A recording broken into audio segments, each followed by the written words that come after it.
नमस्कार, मैं हूं नीरज मेहरा और आप देख रहे हैं पीके टाइम्स की खास पेशकश सीधी बात। सीधी बात में आपका स्वागत है। सीधी बात में आज हम चर्चा करने जा रहे हैं विधायक डीसी बैरवा और तहसीलदार के बीच विवाद में आखिर आगे क्या।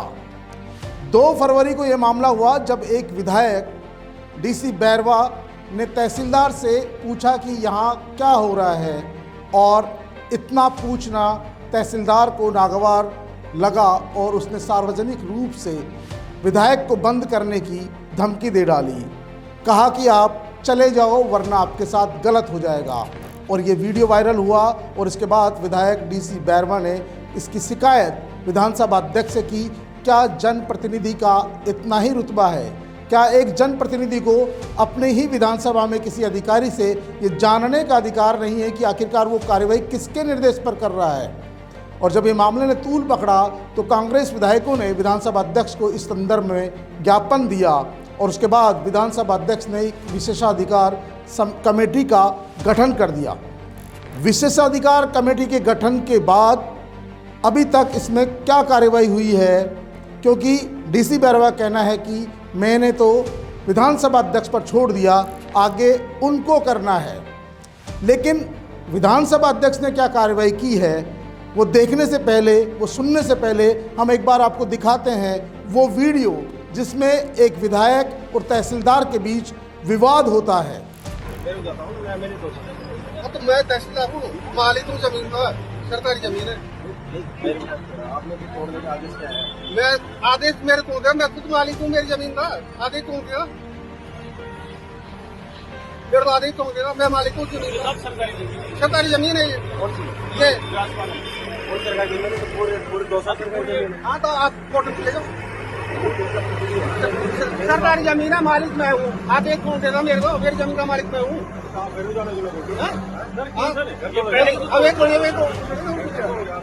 आप साहब से बात करो। अरे कौन होती है? गलत बात हो जाएगी, गलत बात हो जाएगी, नहीं गलत हो जाएगा। सरकारी जमीन है, सरकारी जमीन है। आप शांति रखो। सरकारी जमीन है, जमीन के मालिक है, जमीन हमारी है।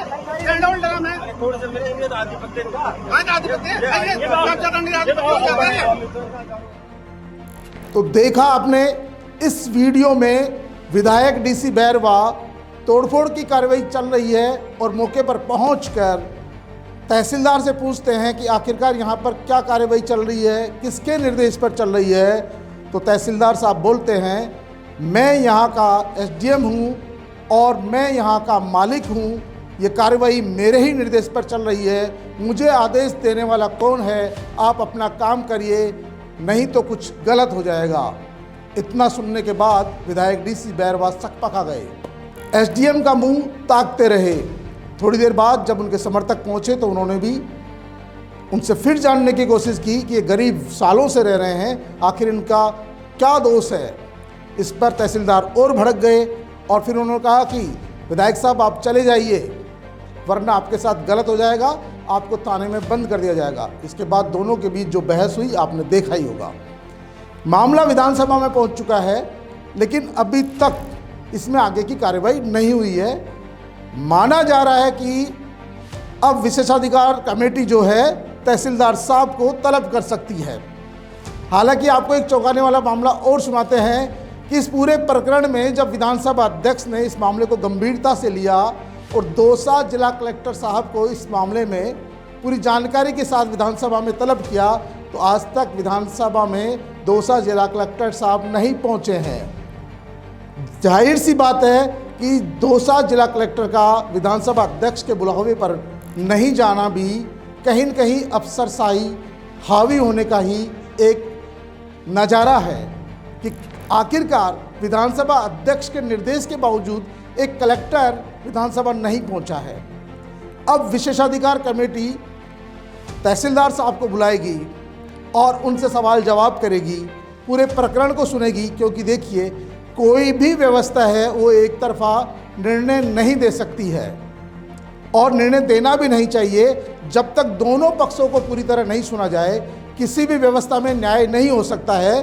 हो सकता है विधायक साहब खुद गलत हों और तहसीलदार साहब अपनी जगह ठीक हो। इसीलिए विशेषाधिकार कमेटी में जो लोग हैं वो तहसीलदार साहब को भी सुनेंगे और विधायक साहब को भी सुनेंगे, उस वीडियो को भी देखेंगे जो वीडियो वायरल हुआ और दुनिया ने देखा। और इस वीडियो को वायरल होने के बाद लोगों को ये लगा कि राजस्थान में वाकई में अफसरशाही बहुत हावी है और जनप्रतिनिधियों का कोई मान सम्मान नहीं है, क्योंकि जनप्रतिनिधि जनता का चुना हुआ नेता है। वह अधिकारियों से पूछ सकता है, जान सकता है कि आखिरकार उसके इलाके में जो चल रहा है वो किसके निर्देश पर चल रहा है। किसी एसडीएम को तहसीलदार को निर्देशित जिला कलेक्टर करता है, ऐसे में उसको सलीके से भी जवाब दिया जा सकता था। हो सकता है तहसीलदार वहाँ पर अतिक्रमण हटाने गए हों और बहुत ही न्यायप्रिय काम कर रहे हों, क्योंकि अतिक्रमण हटाना उनका काम है, लेकिन वो एक सलीके से जवाब देते तो शायद ये विवाद इतना नहीं बढ़ता। वो अपनी जगह सही हो सकते थे, लेकिन जिस तरीके से और जिस भाषा में एक तहसीलदार ने एक विधायक को जवाब दिया, उनको फटकारा, यही बात विवाद का विषय बन गई। और इस विषय में कांग्रेस के प्रदेश अध्यक्ष गोविंद सिंह डोटासरा, नेता प्रतिपक्ष टीकाराम जूली और खुद डीसीसी बैरवा ने विधानसभा अध्यक्ष से मिलकर भी और सदन की कार्रवाई में भी 2 बार विषय उठाया। वेल में धरना देने की भी कोशिश की और उनका साफ कहना था कि आपका अधिकार है हमारे हितों की रक्षा करना। आप विधानसभा अध्यक्ष हैं और विधानसभा अध्यक्ष के नाते आप हमारे हितों की रक्षा कीजिए। ये बताओ, अगर आप ये गरीबों के मकान तोड़ रहे हो, उस तहसीलदार ने अपने आप को मालिक बताया। अगर मैं 2 साल की जमीनों का मालिक हूं, मैं कुछ भी कर सकता हूं। आप कौन होते हो? आप कौन होते हो?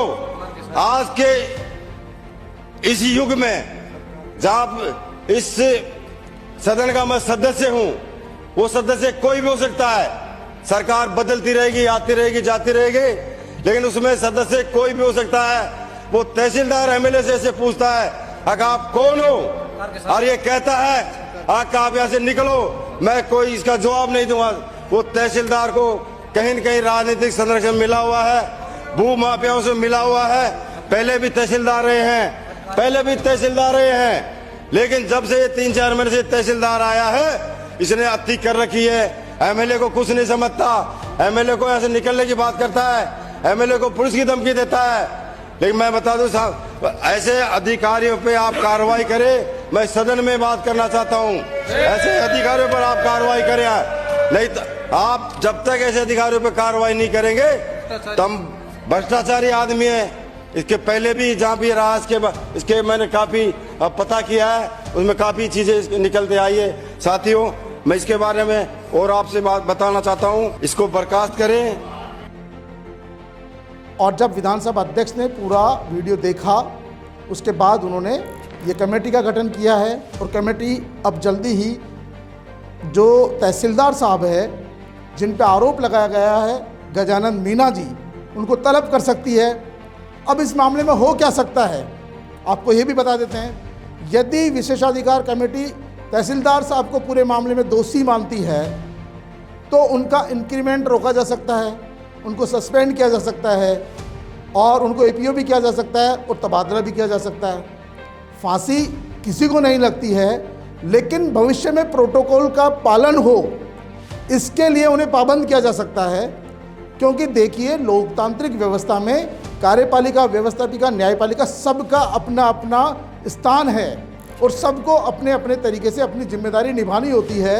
एक अधिकारी को नेताओं के आदेश की पालना भी करनी पड़ती है और नेता जो व्यवस्थापिका काम करती है उसका सदन में बैठकर निर्माण करती है। तो प्रोटोकॉल के हिसाब से एक एसडीएम हो, कलेक्टर हो, एसपी हो, आरपीएस अधिकारी हो, कोई सा भी अधिकारी हो, उसकी जिम्मेदारी बनती है कि वो अपने जनप्रतिनिधि को, जो चुनावी नेता है, विधायक है, सांसद है, मंत्री है और जो उस इलाके का है, तो उन्हें जानकारी दे, सलीके से पेश आए। लेकिन कहीं न कहीं यहाँ पर जो ये नज़ारा देखने को मिला था, ये वीडियो, क्योंकि वीडियो में हो सकता है आधा सच हो आधा झूठ हो, लेकिन जो सामने आया मीडिया के सामने, उसमें कहीं न कहीं टसक दिख रही थी साफ तहसीलदार साहब की। तहसीलदार साहब का जो रुतबा था वो साफ देखा जा रहा था, किस तरह से वो एक जनप्रतिनिधि को, चुने हुए विधायक को दबाने की कोशिश कर रहे थे। और यही कारण था कि विधायक साहब को सिंपैथी मिल गई। मैंने पहले भी कहा कि हो सकता है तहसीलदार बिल्कुल अपनी जगह सही है, क्योंकि वो सरकारी ज़मीन से अतिक्रमण हटा रहे थे। उनका काम बहुत सही हो सकता है, वो अपनी ड्यूटी निभा रहे थे, लेकिन उनका जो तरीका था, उनका व्यवहार था, वो व्यवहार ही उनके लिए अपराध साबित हो गया। क्योंकि वो उनके प्रश्न का उत्तर बहुत तरीके से दे सकते थे, तहजीब से दे सकते थे, जिससे उनको भी बुरा नहीं लगता, वो भी अपना काम करते रहते।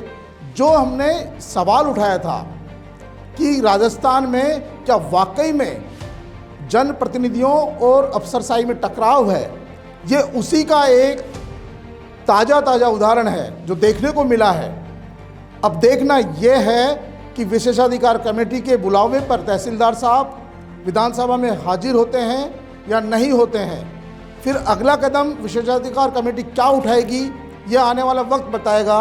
लेकिन हमने जो बताया है, क्योंकि कमेटी के सामने तहसीलदार साहब को हाजिर होना ही पड़ेगा और विधायक साहब को भी मौजूद रहना पड़ेगा, और दोनों को बिठाकर ही कमेटी पूछताछ करेगी, और पूछताछ करने के बाद ही उनको निलंबित भी किया जा सकता है या उनका इंक्रीमेंट भी रोका जा सकता है। सज़ा कमेटी तय करेगी।